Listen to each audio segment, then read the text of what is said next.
Hello friends, welcome back. I am Vivek Singhal from tradingwithvivek.com। और आज chart of the week में हम लोग बात करने वाले हैं जेपी पावर के बारे में। जेपी पावर अभी 6.6 रुपीज़ पर चल रहा है और इसका जो लेटेस्ट हाई का मतलब है कि आफ्टर कोविड जो इसने रैली दिखाई थी ये गया था 11.15 तक and currently it is quoting at 6.60। अब जो हमारा लेटेस्ट हाई गया था तब की अगर हम बात करने लगे सो दिस वाज 27 दिसंबर 2021। और हम एक बार अगर फाइनेंशियल्स की बात करने लगे तो दिसंबर 21 के टाइम पर यहाँ पर ये मीन्स लाइफ टाइम हाई नहीं कहेंगे, एक इंटरमीडिएट हाई पर गया है। लाइफ टाइम हाई अगर कहने लगे तो इसका काफ़ी ऊपर था और लाइफ टाइम हाई इसका 80 रुपीज़ के आसपास था। So it was 84। उसके बाद में कंसिस्टेंटली नीचे आया था, नीचे जाकर एक बड़ा ही डिफरेंट तरीके से आप मानकर चलो कि 35 पैसा तक गया और 35 पैसा से वापस 11 रुपीज़ गया। हमने जब इस पे इनिशियली वीडियो बनानी शुरू की थी सो 2.65 के आसपास हमने वीडियो बनानी शुरू की थी। मैंने ट्वीट भी किया था उस टाइम पर और काफ़ी लोगों ने ये भी बोला था विवेक भाई कहाँ इनमें फंसेंगे। तो एक्चुअल में जो जेपी पावर है, रिलायंस पावर है अभी, लेकिन हम रिलायंस पावर की बात नहीं कर रहे हैं। जो जेपी पावर है इसके पास एक्चुअल एसेट्स हैं। ऐसा नहीं है कि इस कंपनी के पास एसेट्स नहीं है और कंपनी लगातार लॉस यहाँ पर पोस्ट कर रही थी। उससे पहले अगर हम ईयरली रिजल्ट्स की बात करने लगे और इमीडिएटली मीन्स उसके कुछ टाइम के बाद इसने यहाँ पर प्रॉफिट पोस्ट करना शुरू किया था क्वार्टरली बेसिस पर। वो चीज़ें नजर आनी शुरू हुई थी और ये दो वो क्वार्टर्स थे जिनकी मैं यहाँ पर बात कर रहा हूँ, जून क्वार्टर 2020 एंड सितंबर 2020। उसके बाद में एक क्वार्टर बेकार गया, लेकिन एक क्वार्टर बेकार एक्चुअल में नहीं गया। यहाँ पर टैक्स रेट देखोगे 120% था, प्रॉफिट बिफोर टैक्स अच्छा ही था। तो जब चीजें अच्छी चल रही हो, यहाँ पर रीजंस अच्छे हो रहे हो, तो यहाँ एक मीन्स हमें डिफरेंट तरीके से उस टाइम पर देखना चाहिए। हमें ये नहीं देखना चाहिए कि स्टॉक प्राइस इतना नीचे चला गया है तो अब ये नीचे ही जाता रहेगा। If stock price is going down but financials are improving, it means ये सिचुएशन रिवर्स होगी जरूर। जैसे मैंने एक इंडिया बुल्स हाउसिंग फाइनेंस को लेकर भी वीडियो बनाई थी और उसका ट्वीट भी किया था, उसके बाद में वो ऊपर भी आना शुरू हुआ। लेकिन कुछ केसेस ऐसे भी होते हैं, अगर हम 20 स्टॉक्स डिस्कस कर रहे हैं, 20 में से कोई एक या दो स्टॉक ऐसे भी हो सकते हैं कि वो बहुत लंबे टाइम तक और नीचे चले जाएं।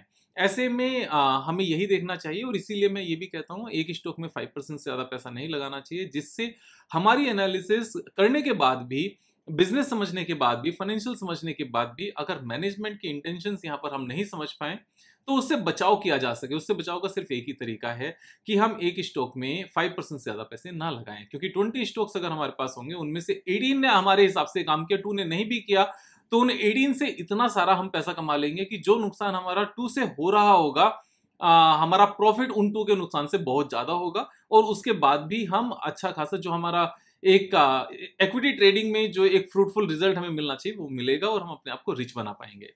तो यहाँ पर आज की डेट में जो सिचुएशन है, जो लेटेस्ट क्वार्टरली रिजल्ट्स आए हैं, अगर हम बात करने लगे तो जो रेवेन्यू है 1708, वो एक ठीक ठाक रेवेन्यू है। लास्ट ईयर के जून क्वार्टर जितना रेवेन्यू नहीं है, लेकिन दिस इज ओके।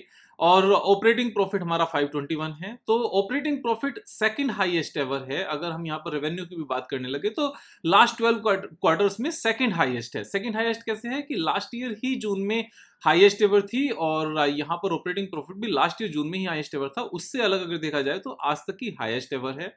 और यहाँ पर profit before tax is also good, तो प्रॉफिट बिफोर टैक्स का यहाँ पर हाईएस्ट एवर होना, second highest ever. Of course again last year June quarter के रिजल्ट सबसे अच्छे रिजल्ट थे।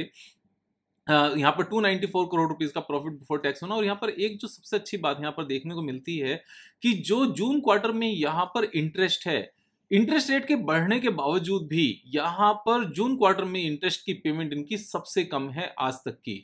152 करोड़ रुपीस का यहाँ पर इंटरेस्ट पे करते थे और ये कम होते होते अभी यहाँ पर 119 करोड़ है और ये सबसे प्लस बात है। और नेट प्रॉफिट यहाँ पर अच्छा खासा है, 192 करोड़ है। लास्ट ईयर में जो यहाँ पर नुकसान आया है लास्ट क्वार्टर में काफी कंपनीज के यहाँ पर नुकसान आए हैं, क्योंकि कोयले के प्राइसेस बहुत ज्यादा बढ़े हुए थे और दिसंबर क्वार्टर में भी सेम ही सीन था।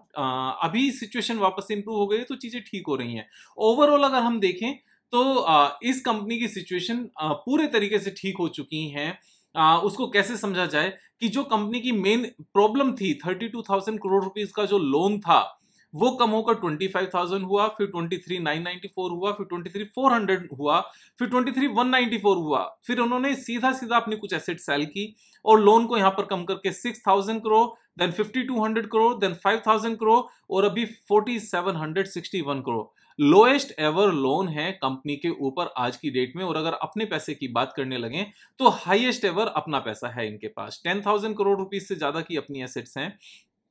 और यहाँ पर जो बोरोइंग है वो 4761 है, यानी कि 50% से कम इनके पास बोरोइंग है। 46% के आसपास इनके पास बोरोइंग है। चीजें सारी ठीक हो चुकी हैं। सबसे बेस्ट पार्ट क्या है कि जो बुक वैल्यू है, बुक वैल्यू 15 रुपीज है and currently it is quoting at 6.60 और कंपनी यहां पर प्रॉफिटेबल है। तो जब कंपनी प्रॉफिटेबल हो और बुक वैल्यू के 40% पर चल रही हो तो वहां पर मुझे सीधा सीधा एक बुलिश साइन नजर आता है कि कुछ भी हो जाए, कितनी भी बेकार सिचुएशन हो, यहां पर चीजें ऊपर ही जानी होती है। एक और इंपॉर्टेंट पॉइंट कि यहां पर जो फिक्स्ड एसेट्स है जो 13,000 करोड़ रुपीस की नजर आ रही हैं, अगर इसको ब्रेक डाउन करके देखा जाए तो 13,000 करोड़ से एक्चुअल में ज्यादा है, क्योंकि जो एक्यूमुलेटेड डेप्रिसिएशन है 4,200 करोड़ का लास्ट ईयर का था, अभी तो बढ़कर और ज्यादा हो चुका होगा।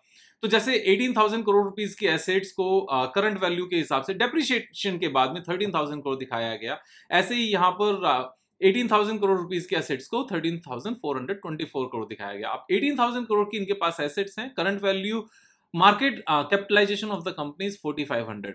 तो अगर इस बात को मैं आपको एक छोटी सी समरी के रूप में बताता हूं कि company is profitable company now. जो कोयले की प्राइसेस बढ़कर प्रेशर था यहाँ पर, वो प्रेशर यहाँ पर ठीक होता हुआ नजर आ रहा है। Company is back to the profit. Highest ever जो क्वार्टरली रिजल्ट्स हैं, सेकंड हाईएस्ट एवर प्रॉफिट्स आए हैं कंपनी के। और कंपनी की जो बुक वैल्यू है वो 15 प्लस है, करंटली कोटिंग एट 6.60, 40% के आसपास बुक वैल्यू का ट्रेड कर रही है। जो कंपनी की प्रॉब्लम थी डेट की, वो डेट की प्रॉब्लम खत्म होती लगातार जा रही है। और अभी की सिचुएशन अगर देखें तो बेस्ट एवर बैलेंस शीट है अगर हेल्दी परफॉर्मेंस की हम बात करने लगे, क्योंकि हाईएस्ट एवर कंपनी के पास अपना फंड है एंड लोएस्ट एवर यहां पर बोरोइंग है। तो ये सारी चीजें यहां पर अच्छी हैं। अब बात करने लगे यहां पर कि शेयर होल्डिंग पैटर्न की। शेयर होल्डिंग पैटर्न तो देखो इसमें थोड़ा सा परेशान करने वाला है ही ऑफ कोर्स, क्योंकि यहाँ 49% पब्लिक के पास है, उसमें से 6% हम यहाँ देख सकते हैं कि HNIs के पास है। तो बचा हुआ 44% के आसपास, 43% के आसपास रिटेल पब्लिक के पास है। अब ये सिचुएशन ऐसी है, तभी तो हम यहाँ पर देख रहे हैं कि स्टॉक प्राइस इतना सस्ता है और सिचुएशन ठीक होती है। अभी कोविड के बाद ही अगर स्टॉक प्राइस 11.5 किया था तो ये बात मीन्स इसमें कोई दो राय नहीं है, ये बिल्कुल सिंपल सी कैलकुलेशन है कि कोविड के बाद जब 11.15 का हम रेट देख चुके हैं, अभी सिचुएशन और ज़्यादा बेटर ही हुई है, बैलेंस शीट और ज़्यादा अच्छी ही हुई है, तो 11.5 तो आएगा ही आएगा, 11.15 तो आएगा ही आएगा, उसमें कोई दो राय है ही नहीं। अब यहाँ पर टेक्निकल चार्ट पैटर्न की बात करें तो अगर हम इस हाई तक का भी यहाँ पर पोटेंशियल गेन देखें, देन दिस इज 69-70% गेन। अब 70% गेन आने में अगर 1 ईयर भी लग जाए तो इसमें कोई प्रॉब्लम वाली बात है ही नहीं। और अगर हम देखें कि लास्ट टाइम इस 70% गेन को आने में कितने दिन लगे थे, तो इसमें बहुत ज्यादा दिन नहीं लगे थे, यहाँ पर 9 डेज लगे थे, दैट्स इट, 7 वर्किंग डेज और 9 डेज का यहाँ पर ये सीधा सीधा उछाल आया था। मैं ये नहीं कह रहा हूं कि इस बार भी 9 डेज में पहुंचने वाला है, but who knows about it. Anyways मैं तो कहता हूं 1 ईयर भी लग जाए तो 70% गेन है। उसके साथ में जो दूसरा यहाँ पर एक पैरामीटर बन रहा है, यहाँ पर जो इंडिकेटर है हम अगर देखें तो एक रेंज बाउंड ट्रेडिंग स्ट्रेटजी जो हमारी है जो काफी सक्सेसफुल है, वो यहाँ पर बन रही है। और यहाँ पर सबसे पहले इस मूवमेंट को यहाँ कैप्चर किया इसने 22 की स्टार्टिंग में, उसके बाद में सेकंड टाइम यहाँ पर गए अगस्त 22 में, उसके बाद में थर्ड टाइम गए यहाँ पर अक्टूबर 22 में। तो 3 बार ऑलरेडी यहाँ पर जा चुके हैं। अगर हम इसको और थोड़ा सा स्क्वीज कर लें तो ये सिचुएशन और बेहतर होती हुई नजर आएगी, यानी कि 4 टाइम्स यहाँ पर नजर आएगा। 20% से ज्यादा की मूवमेंट फिर भी नजर आती है कि एक बार यहाँ पर मार्च 22 में भी सेम मूवमेंट आती हुई नजर आती है। इसको और कम कर लें तो यहाँ पर 20% की फिर भी रह जाती है और एक और मूवमेंट हमें यहाँ पर नजर आती है। तो बेसिकली एक रेंज है, इस रेंज में बार बार स्टॉक प्राइस गया है, अभी वापस से सेम रेंज में जाते हुए नजर आता है। क्यों? क्योंकि रेंज से नीचे अभी ट्रेड कर रहा है, ये और अच्छी बात है। और यहाँ पर एक कप विद हैंडल पैटर्न बनते हुए नजर आता है। कप विद हैंडल पैटर्न बनते हुए नजर आने में यहाँ पर अच्छी खासी एक वॉल्यूम भी अपने फेवर में नजर आती है। अगर हम देखेंगे तो ये कप विद हैंडल पैटर्न है। मैं आपको सबसे पहले एक बार ड्रॉ करके दिखाता हूँ। This is the cup and this is the handle. और इसमें जो वॉल्यूम है, यहाँ जब ये पूरा कप बना तब भी एक अच्छी वॉल्यूम थी, और जब हैंडल के लिए इसने ऊपर जाना शुरू किया तब भी अच्छी वॉल्यूम थी। तो यहाँ से ये टेक्निकल टारगेट इसको पुश देगा, और वापस से जो रेंज बाउंड ट्रेडिंग स्ट्रेटजी के बेस पर हमारा जो टेक्निकल टारगेट है 8.45, ये यहाँ पर अचीव होता हुआ नजर आता है। अब जब ये 8.45 का टेक्निकल टारगेट अगर अचीव होता है तो यहाँ पर 27.86% का सीधा सीधा उछाल है करंट प्राइस से। लेकिन अगर हम जो इसने जनवरी 22 में हाई बनाया था वहां तक की बात करने लगे तो करंट प्राइस से लेकर 70% का यहां पर उछाल नजर आता है। तो दोनों ही केसेस में अपने को विन विन सिचुएशन है। वेरी शॉर्ट टर्म में 27% और मीडियम टर्म में 69%। अब यही एक तरीका है। तरीका बेसिकली क्या है, हमें सबसे पहले ये देखना है कि बिजनेस क्या सस्टेनेबल बिजनेस है, क्या आने वाले टाइम में बिजनेस की डिमांड है। Of course power consumption is going to grow, तो इस बिजनेस की डिमांड अच्छी है। सेकंड पॉइंट, क्या फाइनेंशियल्स यहाँ पे पहले से इंप्रूव हो रहे हैं। ऑफ कोर्स फाइनेंशियल इंप्रूव हो रहे हैं, कंपनी इज प्रॉफिटेबल कंपनी, अच्छा खासा प्रॉफिट आया है और बैलेंस शीट यहाँ पर इंप्रूव हुई है, यानी कि P&L भी अच्छा है और बैलेंस शीट भी यहाँ पर इंप्रूव हुई है। तो दोनों चीजें अच्छी हो गई। थर्ड, यहाँ पर क्या टेक्निकल टारगेट बन रहे हैं, टेक्निकल चार्ट पैटर्न्स बन रहे हैं। यस, एक जो हमारी सक्सेसफुल ट्रेडिंग स्ट्रेटजी है, रेंज बाउंड ट्रेडिंग स्ट्रेटजी, इसको लेकर अलग से एक पूरी वीडियो बनाई हुई है, आप सर्च करना रेंज बाउंड ट्रेडिंग स्ट्रेटजी करके। तो उसके बेस पर यहाँ पर टेक्निकल चार्ट पैटर्न बनता है। 27% का उसमें करंट प्राइस से पोटेंशियल गेन नजर आता है। एंड सेकंड, अगर हम लेटेस्ट हाई की बात करने लगे वहां तक अगर जाए तो 68% का पोटेंशियल गेन नजर आता है। लेकिन इन सब बातों को करने के बाद भी मेरा पर्पस क्या है यहाँ पर, मेरा पर्पस है आप सबके सामने कुछ मीन्स एक स्टॉक वो लेकर आना जिसमें हमारे सारा पैरामीटर्स मीट करते हो, वहां बिजनेस भी सक्सेसफुल नजर आता हो, वहां पर फाइनेंशियल्स भी इंप्रूव होते हुए नजर आते हो, वहां पर टेक्निकल के बेस पर एंट्री भी नजर आती हो। लेकिन एंट्री करने के लिए जो आपने अपने डीमेट अकाउंट में ट्रेड करने के लिए जो बटन दबाना है वो अपनी सोच से दबाना है, अपनी समझ से दबाना है। और अगर आपका प्रॉफिट होता है तो अपने ही कंधे को ऐसे शाबाशी देनी है। और अगर यहाँ पर प्रॉफिट आने में टाइम लगता है या बाइंग प्राइस के नीचे चला जाता है स्टॉक प्राइस और नीचे ही काफी लंबे टाइम तक रहता है, जो हो सकता है बिकॉज ये स्टॉक मार्केट है, तो उसमें भी अपने आप को ही यहाँ पर अकाउंटेबल बनाना है। जब आप अपनी कमांड, अपनी समझ से, अपने सोच समझ से अपने पैसों को तरीके से वेल डाइवर्सिफाई करके एक सिस्टमेटिक अप्रोच से लगाओगे तो आपको कन्विक्शन आएगी, आपको कॉन्फिडेंस होगा कि हाँ, मैं ही पैसे यहाँ पर कमा रहा हूँ, मैं ही रिस्पॉन्सिबल हूँ। क्यों? क्योंकि whatever is happening in our life we are responsible for that. जो कुछ भी हमारे जीवन में घटित हो रहा है उसके लिए सिर्फ हम ही जिम्मेदार हैं, दूसरा कोई नहीं। यहाँ पर मेरा काम आपको समझाना है, आपके सामने स्टॉक स्टडी करके लेकर आना है, जिससे आप सब सीख सको, समझ सको कि किस तरीके से इंप्रूवमेंट देखनी है हमने बिजनेस में, फाइनेंशियल्स में और टेक्निकल्स में, और सीखते जाना है।